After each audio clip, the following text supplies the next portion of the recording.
Shalom Aleichem, que a graça do bondoso Deus seja convosco. O trecho que eu gostaria de trazer nesta noite se encontra em Lucas capítulo 9, a partir do versículo de número 23. E nos diz assim o texto sagrado: E dizia a todos: se alguém quer vir após mim, negue-se a mim mesmo e tome cada dia a sua cruz e siga-me. Porque qualquer que quiser salvar a sua vida, perdê-la-á. Mas qualquer que por amor de mim perder a sua vida, a salvará. Porque que aproveita o homem granjear o mundo todo, perdendo-se ou prejudicando-se a si mesmo? Porque qualquer que de mim e das minhas palavras se envergonhar, dele se envergonhará o Filho do Homem, quando vier na sua glória e na do Pai e dos santos anjos. Em verdade vos digo, que dos que aqui estão, alguns há que não provarão a morte, até que vejam o reino de Deus. Amém. Glória a Deus. O texto que eu gostaria de frisar, ele está no versículo 23, e Jesus diz: se alguém quer vir após mim, negue-se a si mesmo, tome cada dia a sua cruz e siga-me. A necessidade da renúncia. Para servir a Deus, é necessário deixar de servirmos a nós mesmos, para colocar o nosso coração totalmente no Senhor. Apóstolo Paulo nos diz em 2 Timóteo, capítulo 3:16, que toda a Escritura é divinamente inspirada e proveitosa para ensinar, para redarguir, para corrigir, para instruir em justiça. Ele diz toda a Escritura, ele está falando de Gênesis até Apocalipse, que seria escrito depois de Paulo, mas também está englobado naquilo que Paulo fala. A palavra de Deus, ela é comparada com uma lâmpada, lá no Salmo 119, capítulo 105, que diz: lâmpada para os meus pés e a tua palavra e luz para o meu caminho. O salmista, ele escreve esse grande salmo de louvor à palavra de Deus, Salmo 119, e a palavra de Deus que ele tinha naquele momento para poder escrever esse salmo de louvor era somente os 5 livros de Moisés, que depois foram sendo ampliados até chegar aos 66 livros que nós temos hoje aqui. O nosso bondoso mestre, ele nos diz assim: se alguém quer vir após mim, negue-se a si mesmo. Primeiro, ele prediz o seu sofrimento. Ele diz: é necessário que o Filho do Homem padeça muitas coisas. E depois ele diz: aquele que quer vir após mim, negue-se a si mesmo. Ele está querendo colocar assim como é necessário que o Filho do Homem padeça muitas coisas, você vai ter que padecer também. Ninguém quer sofrer. Isso é fato. Ninguém quer sofrer. Quando fala sobre uma vida cristã de renúncia e sofrimento, as pessoas preferem um outro mercado, onde estão oferecendo uma fé cristã somente de vitória e bênção. Cuidado com as promoções. Cuidado com as promoções. Às vezes a mercadoria está vencida. Porque a fé que é aquela que Jesus ele coloca, aquela que Jesus oferece, ele não oferece uma fé sem sacrifícios, sem renúncia. Não, Jesus diz: você tem que abandonar a sua vida, tem que negar a si mesmo, tem que tomar a sua cruz, tem que vir após mim. Você tem que, a semente, ela lançada no chão, ela tem que morrer, porque se ela não morrer, ela não dá fruto. Aquele que ama a sua vida, perdê-la. É assim que Jesus diz. Então, a fé que Jesus coloca aqui, você quer crescer, você quer chegar à estatura de varão perfeito, você quer entender melhor Deus, então deixe a sua carne de lado. Abandone aquilo que é material, que é mundano, aquilo que é terreal. Abandona o mundo.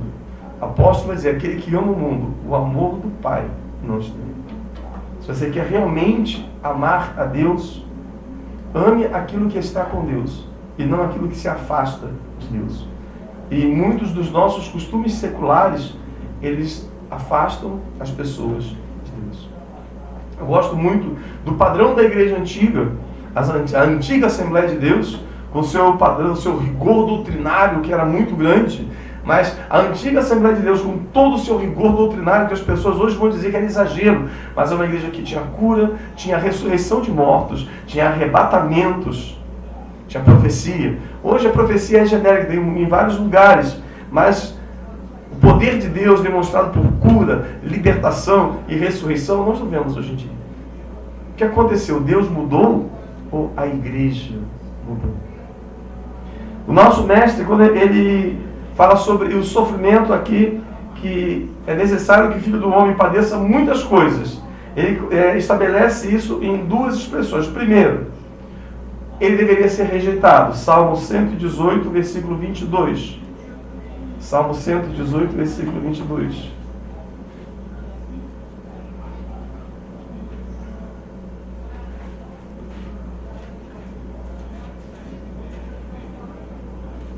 A pedra que os construtores rejeitaram, esta veio a ser a principal pedra angular. Então o Filho do Homem deveria ser rejeitado.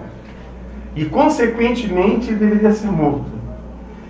Ele deu para dar a vida por nós, ele tinha que morrer. Ele tinha que se humilhar por nós. E o que nós fazemos? Nós temos que negar a nós mesmos por ele. Nós retribuímos o amor que Jesus demonstrou por nós, com um amor que jamais chegará à mesma medida, mas vai ser uma cópia pequena e imperfeita do grande amor de Deus. Ele se negou por nós, se humilhou por nós nos negamos por ele e nos humilhamos por ele. O que Jesus fez por nós, nós fazemos numa medida menor, numa escala menor, mas nós fazemos para demonstrar o amor. Não é demonstrado simplesmente dizer eu te amo. O amor é demonstrado por atitudes, por ações. Qualquer casal de namorados sabe disso. Sabe que não vai conseguir enganar ninguém dizendo todo dia eu te amo, eu te amo, eu te amo, se não demonstrar com seus atos. Eu te amo, vamos sair fim de semana? Semana eu estou ocupado, vou ver o jogo. Eu te amo, vamos ao cinema? Não, não vou ao cinema que eu vou estar ocupado, que eu vou sair com os amigos. Mas eu te amo, eu te amo. Ah, vamos marcar o noivado? Não, deixa isso para diante, deixa lá para frente. Mas e o amor? Não, eu continuo te amando. Ou seja, um amor que não é demonstrado em atitudes. O amor é demonstrado em atitudes. Jesus nos amou e demonstrou com atitudes esse amor. Renunciando, negando-se, sofrendo por nós. Então, quando nós dizemos para Jesus, Jesus, eu te amo. Tá, e o que acompanha essas palavras? Quando fala sobre renunciar, não, Deus não quer isso. Será que Ele não quer? Então Ele mentiu quando Ele falou isso na palavra? Deus não quer a nossa renúncia, Ele não... Aí fica difícil de entender a Bíblia, porque Ele fala na palavra e hoje em dia diz que Deus não quer tal coisa. Então como é que eu demonstro meu amor para o Senhor Jesus Cristo? Proclamando, cantando. É um casal de namorados em que alguém faz serenata para a janela e acabou a serenata, acabou o amor. Não existe isso. Eu não demonstro meu amor para Jesus cantando no meio dos meus irmãos. Eu não demonstro o meu amor para Jesus pregando numa esquina. Isso pode fazer parte, mas eu demonstro meu amor por Jesus com atitudes, abrindo mão da minha vida por amor a Ele. Isso é renúncia. É abrir mão de si por amor àquele que deu tudo por você. A renúncia é o fundamento da piedade. Se essa renúncia não for correta, todo edifício da fé, ele vai desmoronar. Veja bem, Jesus, o texto diz assim, ele dizia a todos. Então Jesus coloca, olha, a renúncia é universal. Não é para aquele que é chamado para o ministério, aquele que é chamado para o louvor, aquele que foi chamado para ser profeta, não. A renúncia não é para uma classe específica na igreja. A renúncia é para todos. Jesus falou para os homens comuns, falou para os seus apóstolos, que seriam ministros, falou para os leigos, que estava todo mundo ali observando, falou para a multidão que o acompanhava. Ele está dizendo, todos devem viver uma vida de renúncia pelo Evangelho. Não é você colocar, no dia que eu tiver cargo, eu vou agir diferente. Então você nunca vai ter um cargo. Porque Deus, Ele não distribui dons para aqueles que estão parados. Deus distribui dons para aquele que está trabalhando. Eu já vejo muitas pessoas pedindo, eu quero dom de profecia, de línguas, de interpretação de línguas, mas fica somente na igreja ali olhando, não evangeliza, não prega, não ganha ninguém, não leva nenhuma alma para a igreja. Mas está querendo dom. Está querendo dom para quê? Para demonstrar para os irmãos que é o tal? Para demonstrar para todo mundo que também é super espiritual? Não, Deus não dá. Deus não dá. Os dons que Deus dá é para uso na sua obra. E eu já vi muitas pessoas também que falam assim, não, o Senhor me chamou para pregar, mas para poder exortar crente na igreja. Aí eu digo, primeiro exorta a sua vida, para depois você poder exortar a vida dos outros. Porque na minha Bíblia não tem o dom para poder ser pregador de púlpito para exortar os outros. Quando a palavra de Deus fala exortar, que diz na igreja, e não somente no púlpito. Glória a Deus. Aquele que prega no púlpito, ele tem que aprender a pregar no mundo. Primeiro, para depois pregar no púlpito. Aquele que vai ensinar doutrina na igreja, primeiro ele ganhou almas lá fora. Se ele nunca ganhou almas lá fora, ele não pode ensinar doutrina na igreja. Se ele nunca pregou lá fora para ganhar um perdido, ele não pode chegar no púlpito para poder pregar a palavra de Deus. Ele tem que ter conhecimento daquilo que ele está falando. Glória a Deus. Aí, pastor, o senhor está desqualificando as pessoas? Não, eu estou usando a palavra de Deus como um prumo para ver se a parede está torta ou está reta. Se a parede estiver torta, não sou eu, é o prumo da Bíblia que está colocando. Aí Jesus continua dizendo, se alguém quer vir após mim, ou seja, você quer chegar até a glória, você quer chegar até a profundidade espiritual, negue-se a si mesmo. No judaísmo, isso seria chamado, o grande ensino dos mestres rabínicos seria assim, bitu. Bitu é anulação, se anule. Que seja o Senhor totalmente na sua vida. Paulo, ele chegou a esse estado de bitu que ele diz, vivo não mais eu, mas o Filho de Deus vive. Então Paulo chegou a um ponto que ele dizia, eu não tenho vida. Jesus vive em mim. Corresponde a dizer, eu vou para onde ele manda ele ir, eu falo aquilo que ele manda eu falar, eu faço o que ele manda fazer. Apóstolo Paulo não era aquele grande missionário que tinha a sua agenda marcada, onde ele estaria do mês de janeiro até o mês de dezembro. Não. Apóstolo Paulo era aquele missionário que ele ia, aí quando ele chegava perto do local, o Espírito Santo fechava as portas. Não pode vir aqui. Então ele teria que desviar o barco para ir para outro lugar e o Espírito Santo fechava a porta também, aí não podia. Aí no sonho aparecia um homem e dizia, passa a Macedônia, nos ajuda. Então ele só ia aonde o Senhor mandava. Ele pregava aonde o Senhor colocava. Então ele podia dizer, eu não vivo. Quem vive em mim é Jesus. Isso é bitu. É se aniquilar para que Jesus seja tudo na sua vida. Glória a Deus. Não é questionar. Poxa, o pastor me mandou pregar em tal lugar. Será que o pastor não sabe que é difícil para mim fazer? Certo, e se de repente o Espírito de Deus deu a ele uma revelação para você pregar em determinado lugar. Ah, mas ele não disse que foi revelação, ele tem que falar? Você não é crente? Você não é espiritual? Então, se você é crente, irmãos, eu digo, se é crente, tem a obrigação de saber quando o Espírito Santo está se movendo ou não. Porque se o Espírito Santo está dentro de você, você tem que perceber o movimento do Espírito Santo. Se você não consegue perceber o movimento do Espírito Santo, tem alguma coisa errada. Glória a Deus. Apesar de ser quinta-feira, né, não é bem a exortação, a mensagem, porque ela está indo para o ar, então ela não é bem de exortação. Glória a Jesus. A exortação é um pouquinho mais pesada, né? Então, o que Jesus diz? Se alguém quer vir após mim. E segundo, negue-se a si mesmo. É como um rei dizendo, faça dessa forma. Aí eu posso dizer, como diz Thomas Watson, o verdadeiro cristão é alguém que aprendeu a aniquilar a sua vontade pela vontade do seu mestre. Aquele que não aprendeu a abrir mão da sua vontade pela vontade de Jesus, tem algum problema acontecendo. Aí, em que sentido, então, vai dizer, pastor, em que sentido o crente ele tem que negar a si mesmo? Não, ele não pode negar a sua palavra. A palavra de um homem é sagrada. A palavra de Deus nos ensina isso no Salmo 15, versículos de 1 a 4. Então ele não pode negar a sua palavra, negar-se a si, a sua palavra não. O homem de Deus tem que ter palavra. Quem, Senhor, habitará no seu tabernáculo? Quem há de morar no teu santo monte? O que vive com integridade e pratica a justiça, e de coração fala a verdade. O que não difama com a sua língua, não faz mal ao próximo, nem lança injúria contra o seu vizinho. O que aos seus olhos tem por desprezo ao repróbrio, mas honra aos que temem ao Senhor e que jura com dano próprio e não se retrata. E não se retrata. Jura com dano seu e contudo não muda, ou seja, não se retrata. Então, o que é negar? Então não é negar a sua palavra. Aqui, pelo que a palavra diz, não difama com sua língua, não faz mal ao seu próximo, ele cumpre aquilo que ele fala, mesmo que tenha dano seu, o seu próprio dano, ele falou, ele vai cumprir, por quê? Aí Jesus vai completar, a palavra do crente é sim, sim, não, não. Se ele falou, ele cumpre.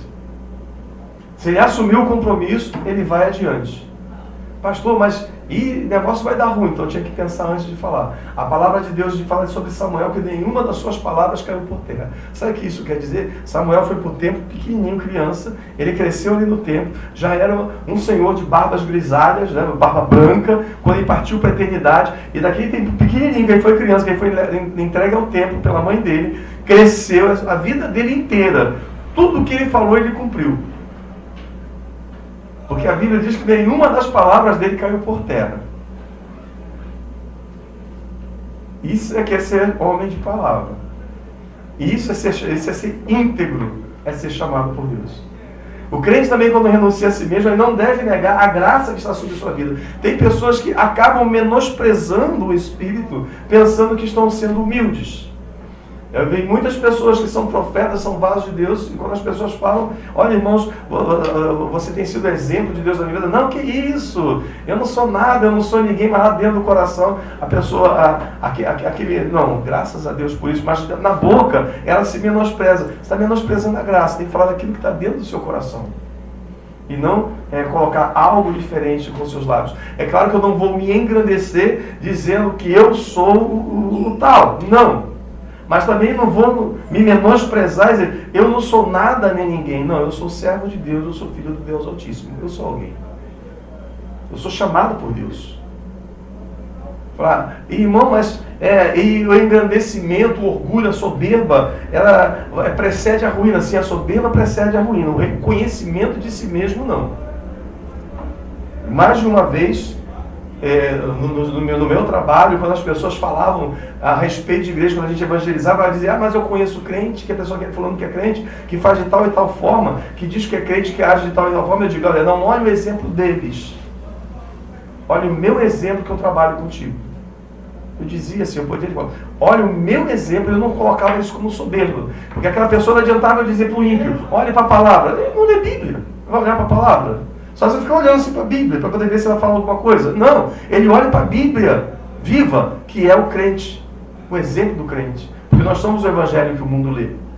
Então eu dizia, olhe para mim, veja o meu exemplo, veja se eu faço isso que você está falando. Não, ele dizia, não, mas você não faz mais fulano, então não olhe fulano, olhe para mim. Eu sou o exemplo do que eu estou falando para você. Jesus cura, salva e liberta e transforma. Glória a Deus. Nós temos que ter consciência de quem nós somos. Humildes, sim, mas humilde também não pode desmerecer a graça de Deus que está sobre a sua vida. Reconheça aquilo que você é e o que você tem na presença do Senhor. Glórias a Deus. Então, em que sentido o cristão nega a si mesmo? Ele deve negar a sua razão, conhecer a Deus pelo que Deus revela de si mesmo. Jó, capítulo 11, versículo 7.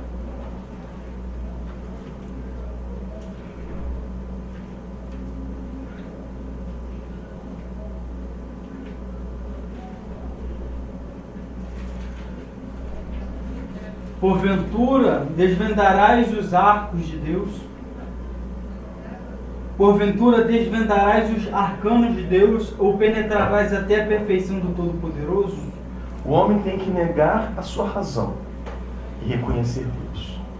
A razão do homem diz, o homem tem que vingar os seus ferimentos. É covardia ele não se vingar. Provérbios capítulo 19, 11 é a resposta de Deus. Provérbios 19, 11 é a resposta de Deus. A discriminação do homem o torna longânimo, e a sua glória é perdoar as injúrias. Exatamente. A glória do homem é perdoar as injúrias. Difícil, não é?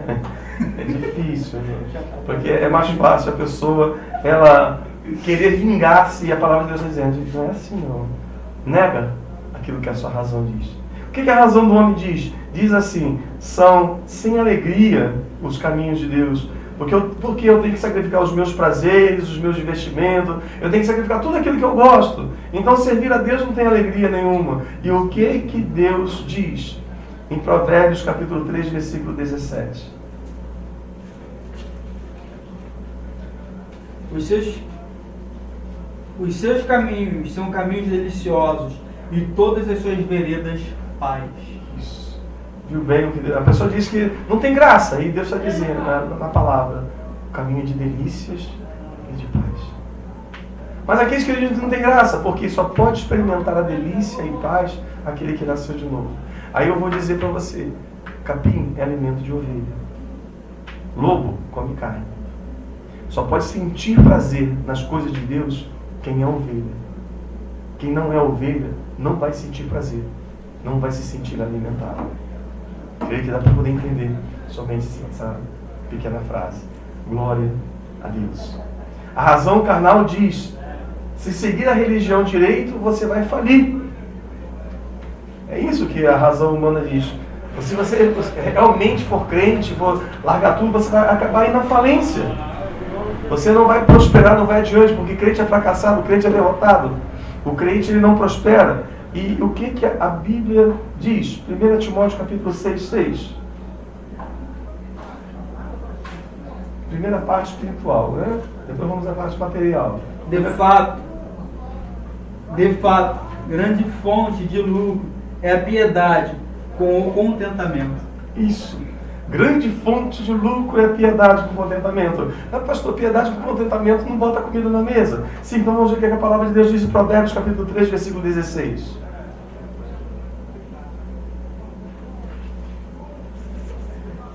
Provérbios 3, 16. O alongar-se da vida está na sua mão direita, e à sua esquerda riqueza e honra. Exatamente. Aumento de vida na sua mão direita, a piedade, como diz lá Paulo, o contentamento, e riqueza e honra na sua mão. Ou seja, você serve a Deus e Deus te recompensa. E isso vem com a renúncia. O crente, então, ele tem que negar a sua vontade. Não adianta nós queremos a bênção divorciado do autor da bênção. Para sermos abençoados, nós temos que abraçar o autor da bênção.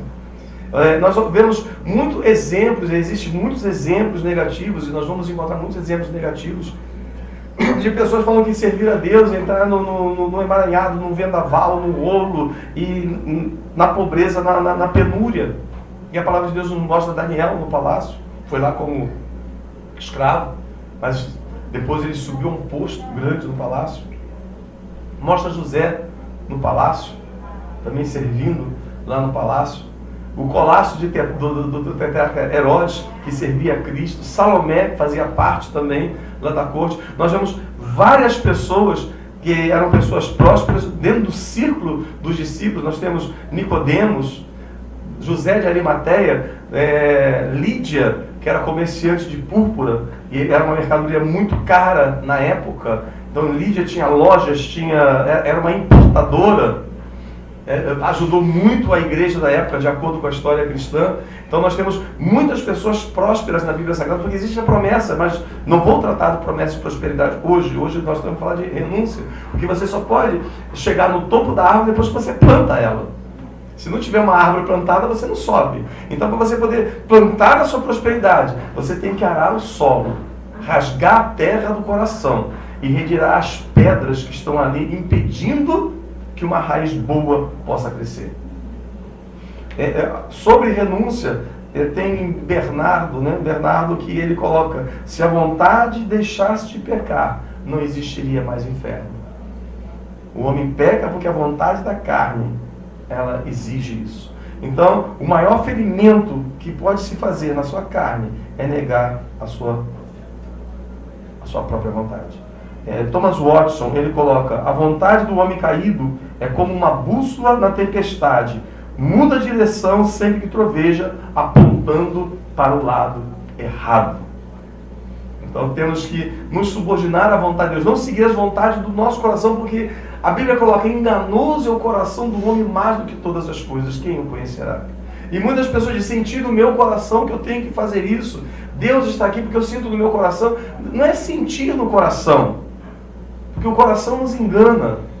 O coração nos engana. O coração às vezes manda entregar uma profecia para uma pessoa que é conhecida só porque conhece os problemas dela e acha que Deus tem que falar. E Deus não está falando nada e o profeta está entregando alguma coisa porque acha que tem que ser colocado, porque o seu coração diz que tem que ser falado isso. E eu digo para dizer, se a pessoa está com seus problemas, está com seus erros, e Deus tem que falar, não vai usar o profeta que conhece os erros da pessoa. Vai pegar alguém que não conhece para que haja credibilidade na profecia. Porque que crédito vai haver se o profeta já conhece tudo que está sendo falado, tudo que a pessoa está vivendo? Glória a Deus. Então, o crente, ele nega-se a si mesmo. E retornando à parte da renúncia, Filipenses, capítulo 3, versículo 9.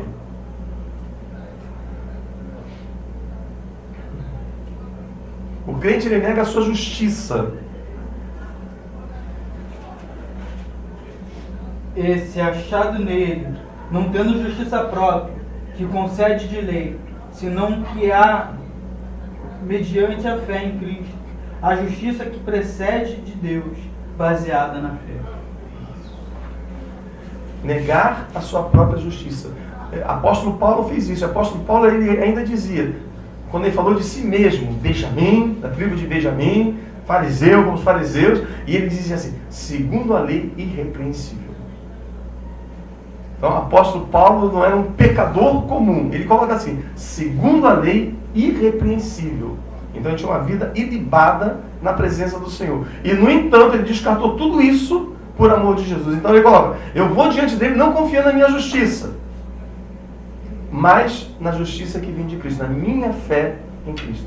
Coloca, o que Paulo está querendo dizer? Tudo aquilo que eu faço de acordo com a lei, irrepreensível de acordo com a lei, vivendo dentro dos padrões da palavra de Deus, isso não tem valor se Jesus não estiver dentro de mim. Assim que Paulo, isso que Paulo está querendo dizer. Tudo aquilo que eu faço porque é a minha obrigação de servo de Deus, ser obediente. Porque se eu sou servo de Deus e não sou obediente, eu não sou servo. Porque o servo é aquele que obedece. Quem não obedece não é servo.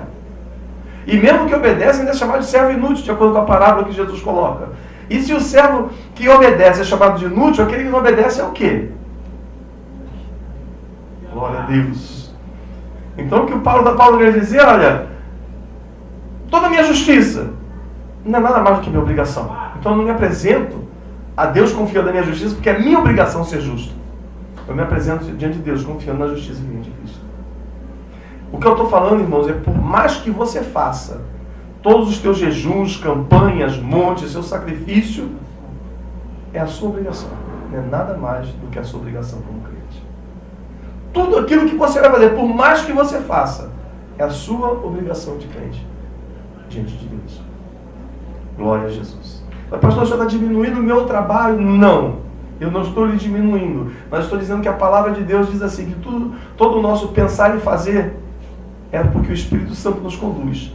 Então, quando você jejua, porque o Espírito Santo te conduz para jejuar. Quando você vai para a vigília, o Espírito Santo te conduziu para a vigília. Na consagração, o Espírito Santo te conduziu para a consagração. Você vai subir o monte do céu aberto lá em Nova Iguaçu, são 3 horas de subida, porque o Espírito Santo te conduziu a subir. Vai subir os 7 castiçais, são mais 3 horas de subida, porque o Espírito Santo te conduziu a subir. Então, tudo que você faz, está fazendo porque está sendo conduzido pelo Espírito de Deus. E então, onde é que fica o teu mérito? O teu único mérito é ser servo de Jesus. E tudo o restante que você faz, você está fazendo o que você tem que fazer, porque você é servo de Jesus.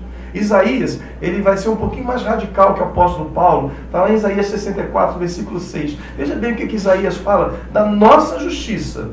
Porque ele fala como nós, os Isaías sacerdotes, irrepreensível segundo a lei. Mas como é que ele olha a justiça?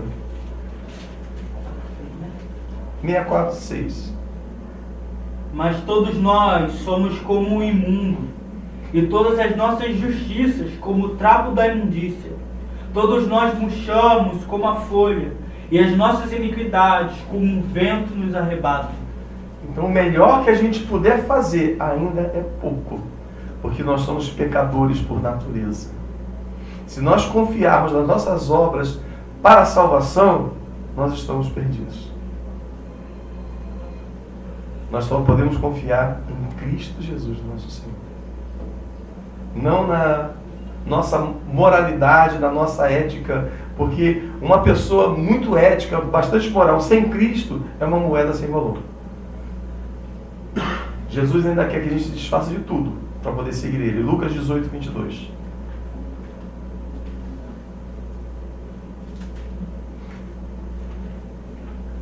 Ouvindo Jesus, disse-lhe: uma coisa ainda te falta. Vende tudo que tens, dá aos pobres, e terás um tesouro nos céus. Depois, vem e segue-me. Isso. E Jesus está falando isso para um outro homem que se apresentou irrepreensível diante da lei. Quando Jesus fala sobre os mandamentos, ele diz: tudo isso tenho seguido desde a minha mocidade. Então alguém que era irrepreensível também diante da lei, Jesus diz: te falta uma coisa. O quê? Quando ele fala, vende tudo, dá aos pobres, ele está dizendo, não confie em nada daquilo que você tem, confia somente em mim. Larga a tua confiança, a tua segurança naquilo que você possui. Possua somente a mim. E eu te pergunto, você possui a Jesus? Ele está realmente dentro do seu coração? Ele conduz a sua vida e te guia verdadeiramente? O crente, ele deve negar também sua autoconfiança. As pessoas confiam muito em si mesmo, e a Bíblia manda confiar em Jesus. Aquele que confia em si mesmo, ele está por sua própria conta. 1 Coríntios capítulo 10, versículo 12.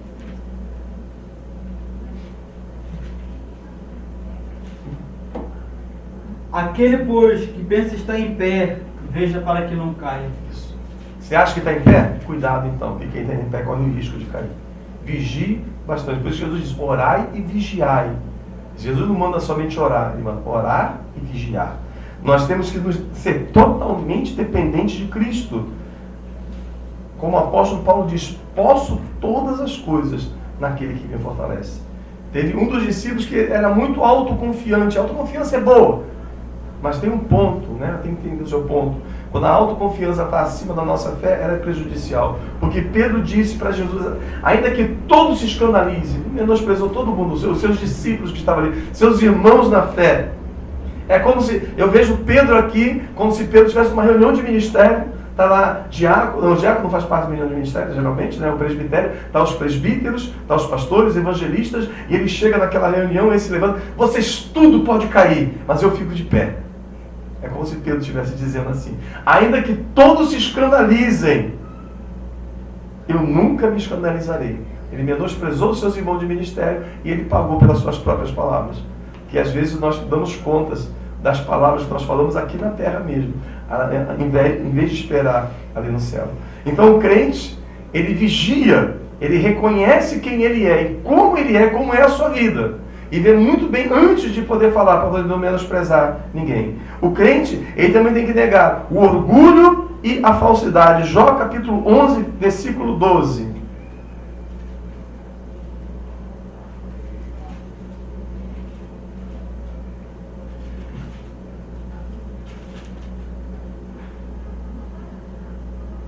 Mas o homem estúpido se torna sábio quando cria um asno, montes, nascer homem. Então, o homem vão, né? Ele tem falta de entendimento. O homem vão, ele tem entendimento. Jó, ele compara como a cria de um asno, um jumento montês de um asno. É a comparação que Jó ele faz. E Thomas Watson diz, o homem vão, né? A pessoa vã, da mente vã, ela é igual um pedaço de carne orgulhoso. Ele se acha muita coisa, não sendo nada. Atos capítulo 8, versículo 9. Vamos ver aí, um homem orgulhoso que se achava muita coisa.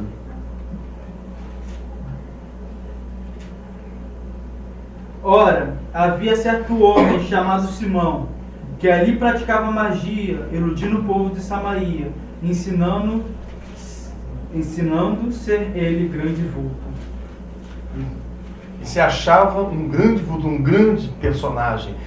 Eu vejo esse Simão aqui é um Simão mago, né? Ele não é Simão Pedro ou Simão que apresenta Jesus. Isso aqui é um Simão, mas o que mexia com artes mágicas. Ele se achava uma grande pessoa. Eu imagino esse Simão, se ele fosse fazer uma palestra de praça pública, ele colocaria um cartaz dizendo, o grande pregador Simão.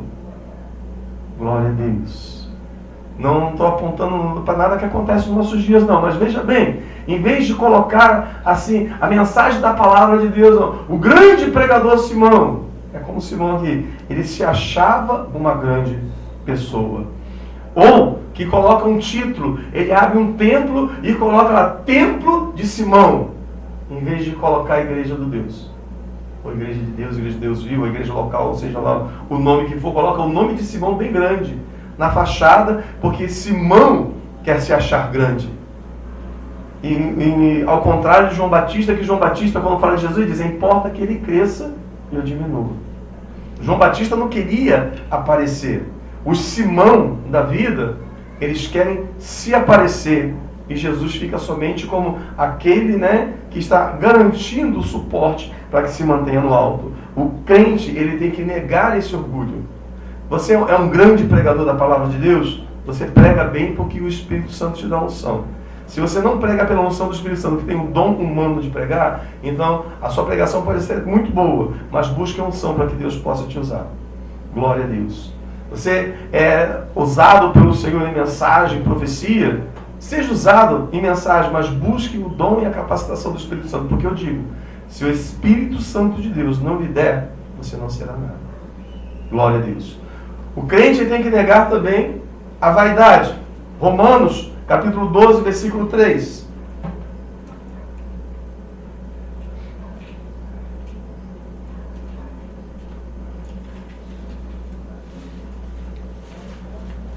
Porque pela graça que me foi dada, digo a cada um dentre vós, que não pense em si mesmo, além do que convém.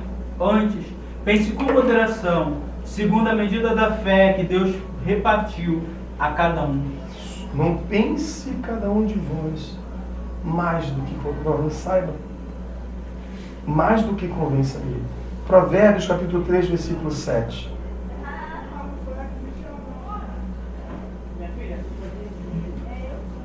Provérbios 3, 7.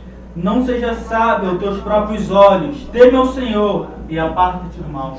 Não seja sábio. Por mais sabedoria que Deus te dê, seja humilde. Você não vai dizer que é um ignorante porque você não é ignorante. Mas não queira se colocar acima das outras pessoas.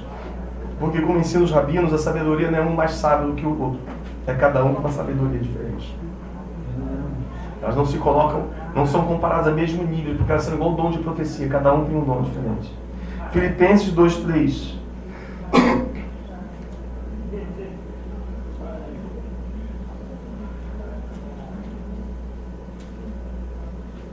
Nada façais por partidarismo ou vanglória, mas por humildade, considerando cada um dos outros superiores a si mesmo. Glória a Deus. Aí eu digo agora aos irmãos, o crente também deve negar a ira. Tiago capítulo 1, versículo 26.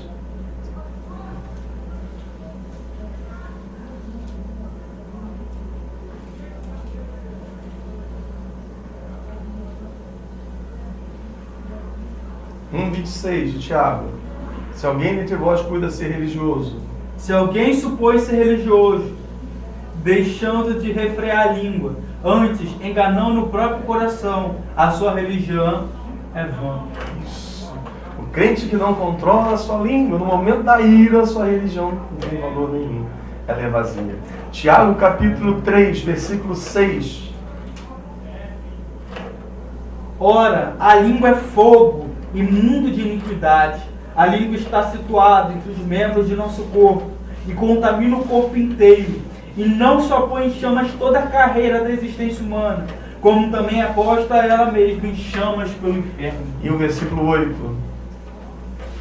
A língua, porém, nenhum dos homens é capaz de domar. É um mal incômodo, carregado de veneno mortífero. Veja bem o que o apóstolo Tiago falou. O grande apóstolo Tiago. Ele está dizendo, você se ira, controle-se, porque as palavras, uma vez que saem pela boca, elas se perdem, elas não podem voltar mais. Ela faz todo estrago para onde elas forem mandadas. Por isso que o Espírito Santo, quando ele desce em Pentecostes, ele escolhe a forma como que língua de fogo, porque você só pode controlar a sua língua através do poder do Espírito Santo de Deus. Eclesiastes capítulo 7, versículo 9.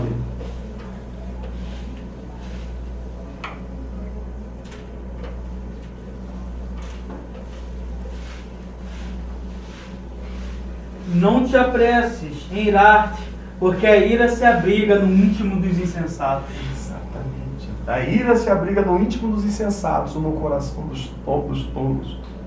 O homem sábio, ele pode até se irar, mas ele se acalma, como o apóstolo Paulo diz, irai-vos, mas não pequeis, não se põe o sol.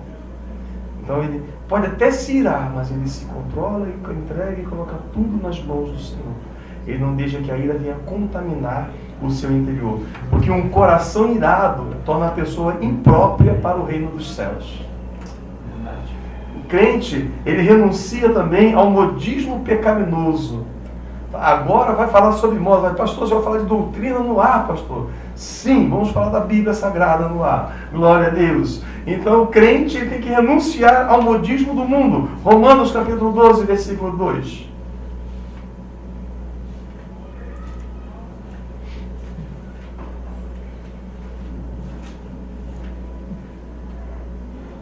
E não vos conformeis com este século, mas transformei-vos pela renovação da vossa mente, para que experimenteis qual seja a boa e agradável e a perfeita vontade de Deus. Isso. Não se conformar, não tome a forma. Não se conforme com este século. O século é latim para mundo. Então não se conforme com esse mundo, não tome a forma deste mundo. Não siga esse mundo. Transforme pela renovação do seu entendimento. Isaías capítulo 3, versículo 18 a 23. Esse é um texto clássico assembleiano. Isaías 3, de 18 a 23. Naquele dia,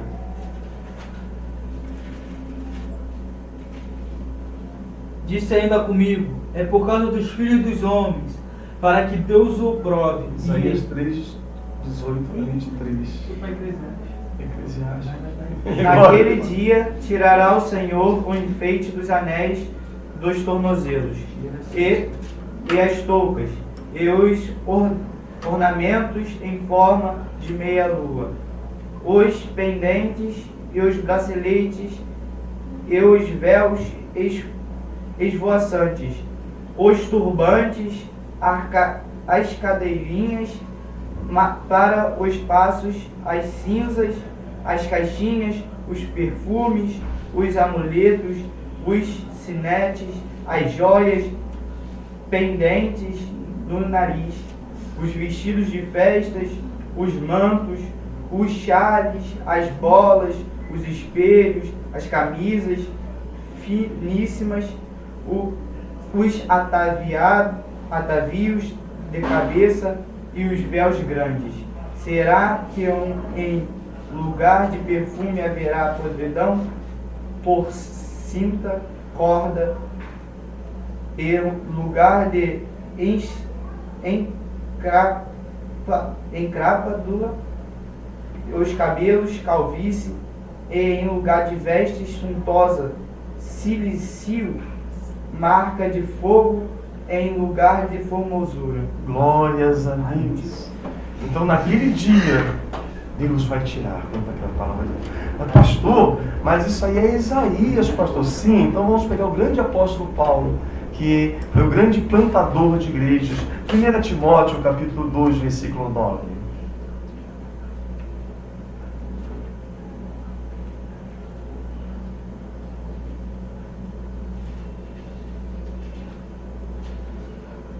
Da mesma sorte que as mulheres em trajes decentes se ataviem com modéstia e bom senso, não com cadeirinhas frisadas e com ouro, ou pérolas, ou vestuário dispendioso. Isso, então as mulheres santas se ataviam em trajes modestos, com pudor e modéstia. Não com ouro, pérolas, vestidos preciosos. Diz aqui a palavra de Deus, o apóstolo dos gentios que está falando. Não é Moisés que está falando, não é Elias que está falando, não é Isaías. Aqui é Paulo, o amado e doce Paulo, que está dizendo, olha, o seu enfeite tem que ser o interior do seu coração. O crente, ele tem que negar a impiedade, certo? Negar todo o mal, a censura aos seus irmãos. Tiago capítulo 4, versículo 11.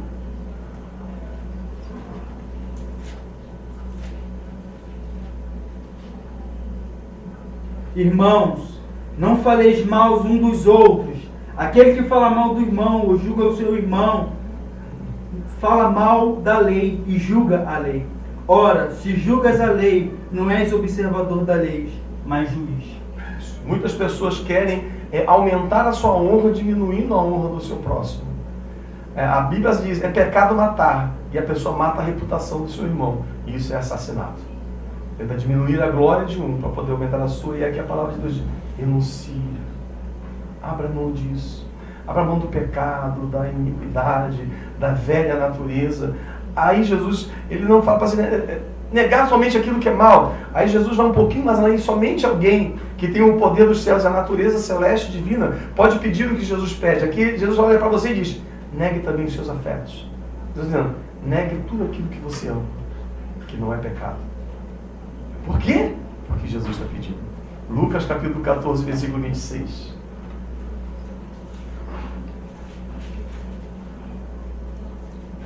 Se alguém vem a mim e não aborrece a seu pai, a sua mãe, e mulher e filhos, e irmãos e irmãs, e ainda sua própria vida, não pode ser meu discípulo. Jesus está dizendo: se você amar a qualquer um mais do que a mim, você não é meu discípulo. É isso que Jesus está colocando. Pedro, ele agiu como um tentador. Jesus amava muito Pedro. Jesus escolheu Pedro a dedo, né? No meio daquele monte de povo, eu quero 12, e apontou para Pedro também: você também, Pedro, vem. E Pedro foi. Mas quando Pedro, ele errou um pouquinho e agiu como um tentador, tentando colocar Jesus fora da obra, Jesus olha para Pedro, que ele amava muito, e disse: para trás de mim, Satanás. Glória a Deus. É uma palavra pesada, irmão, porque eu digo, se você falar isso para qualquer irmão na igreja, ele vai ficar muito triste contigo. Ele vai fazer até campanha para Deus tirar a amargura do coração. Se um pastor falar isso contigo, você vai sair da igreja. E Jesus falou isso para Pedro. E Pedro estava pronto para poder ouvir. Pedro estava pronto para poder ouvir essa palavra que Jesus fala com ele. Eu me lembro que uma vez eu usei isso para uma pessoa que estava desviada do Evangelho. Porque ele estava agindo de perseguição e se levantando contra, e eu falei para ele: sangue de Jesus te repreenda, Satanás. Ele se agarrou na porta, no batente da porta, e voltou para Jesus naquela hora. E voltou para Jesus chorando. Falei: que isso, irmão César? Quem é que está te usando agora? Aí ele abaixou a cabeça e voltou para Jesus ali. É uma palavra muito dura que Jesus usa ali para Pedro. Porque Jesus não está preocupado se vai receber bem ou não. Ele tem que ser servo e tem que ser santo. Não tem que alisar o ego dele. Aí ele olha para você e diz: você tem que me amar mais do que você ama a sua família. Se você não me amar mais do que as pessoas que você ama, você não é digno de ser meu discípulo. Você não vai ter como me seguir. Amém? Glória a Deus. Aí, Jesus, eu te amo. Sim, está disposto a abrir mão? Senhor, o Senhor está me pedindo uma coisa muito difícil, realmente, descer do céu, abandonar toda aquela glória que tinha, abandonar a coroa, o trono, para poder descer nessa terra com um monte de pessoas que pareciam formiguinha, comparada a toda a majestade. Foi muito difícil, e eu fiz. Glória a Deus. Amém, irmãos? A parte mais difícil Jesus fez. O que Ele nos pede é a parte mais fácil. Aí, Jesus completa, vou completando, digo, Jesus diz assim: nega a sua vida. O apóstolo Paulo, ele não esperava uma vida livre de tribulação. Como eu falei, o apóstolo Paulo não esperava uma vida livre de tribulação. Ele sabia o que estava na frente. Atos capítulo 20, versículo 23.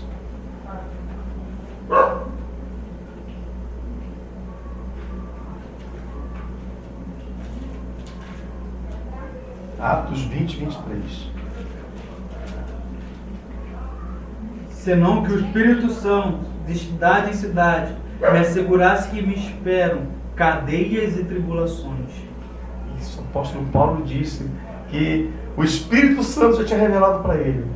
É cadeia e tribulação. Eu falei: mas eu fui chamado para a obra. Exatamente, filho, você foi chamado para a obra. A semente que você está jogando no chão, você vai regar com o teu sangue para ela poder brotar. Glória a Deus. Louvado seja o nome de Jesus. Aquele que é chamado para a obra, glória a Deus. O que é chamado para a obra, ele sabe disso. A palavra de Deus diz aqui: todos aqueles que querem viver piamente em Cristo passarão por perseguições. Por quê? Porque o mundo odeia aquilo que não lhe pertence. O mundo odeia uma vida que o condena. Muitas pessoas vão ver a sua vida e vão ver uma porta de escape para a vida destruída e amarga que elas estão. Mas muitas pessoas vão ver a sua vida e vão detestar a sua vida, porque você vai estar muito melhor do que eles. Então eles vão te odiar por causa disso, porque eles não querem seguir o Deus que você serve. Mas vai ver que você está diferente deles, você melhorou. você mudou, você passou a ser uma outra pessoa e o mundo vai te desprezar.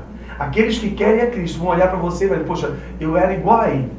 Eu tinha uma vida igual àquela pessoa e aquela pessoa conseguiu vencer, então eu vou conseguir vencer também.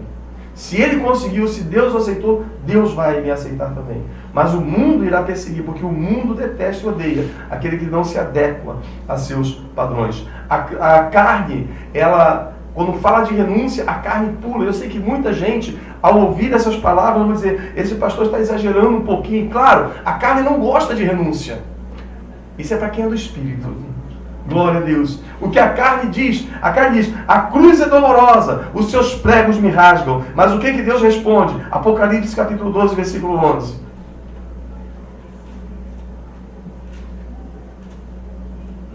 Ele, pois, o venceram por causa do sangue do Cordeiro e por causa da palavra do testemunho que deram, e mesmo em face da morte, não amarraram a própria vida.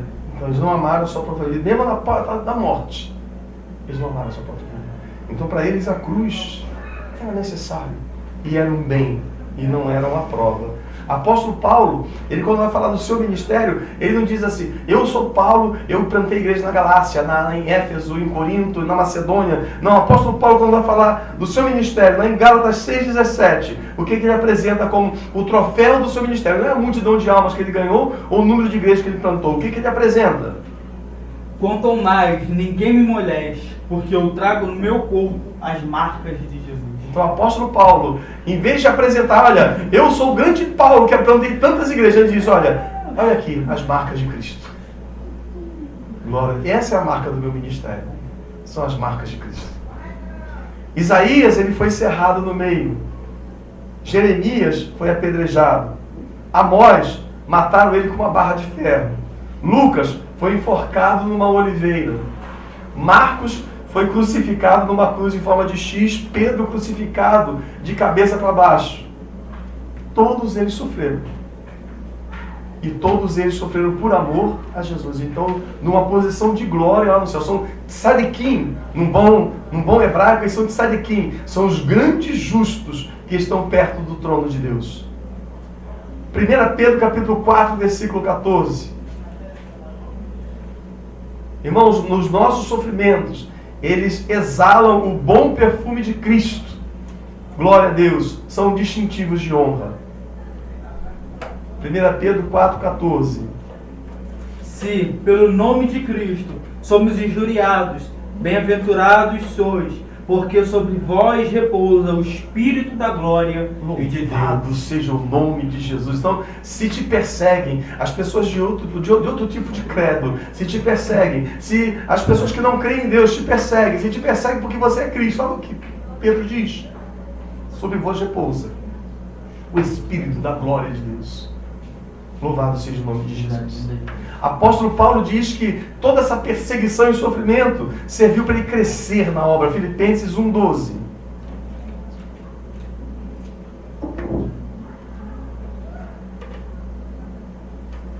Quero ainda, irmãos, cientificar-vos de que as coisas que me aconteceram têm antes contribuído para o progresso do Evangelho. E a cruz, ela nos leva até a coroa. Hoje em dia todo mundo diz que é príncipe e princesa do Senhor.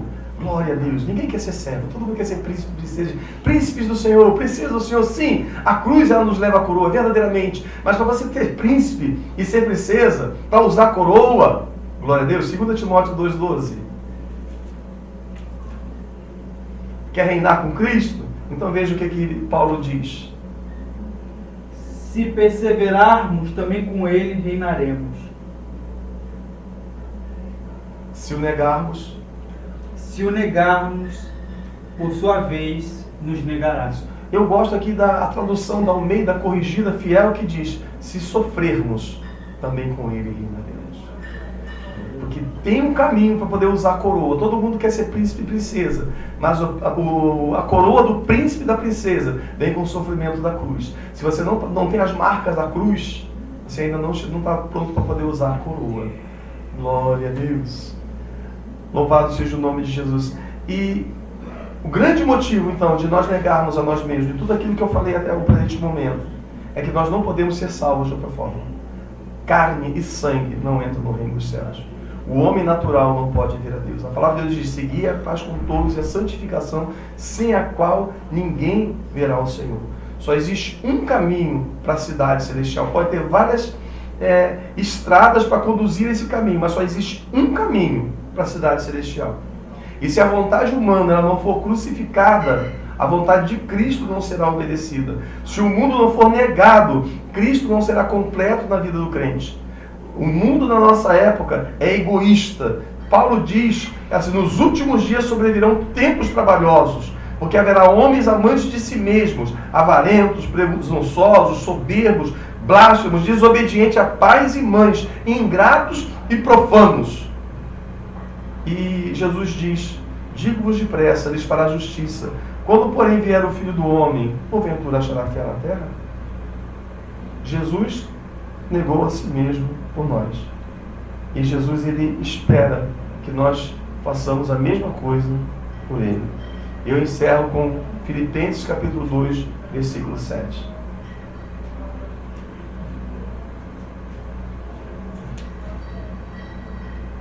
Antes, a si mesmo se esvaziou, assumindo a forma de servo, tornando-se semelhante de homens, e, reconhecido em figura humana, a si mesmo se humilhou, tornando-se obediente até a morte e morte de cruz. Jesus negou a reputação. Jesus negou tudo. O rei subiu à cruz, vestido e com roupas ensanguentadas, carregando um madeiro e sendo chicoteado pelas suas criaturas. O rei subiu como servo e agora se assenta num trono de glória, onde está esperando por mim e por você, se agirmos como servos neste mundo. Que a graça, a paz e a bondade de Deus sejam sobre vós.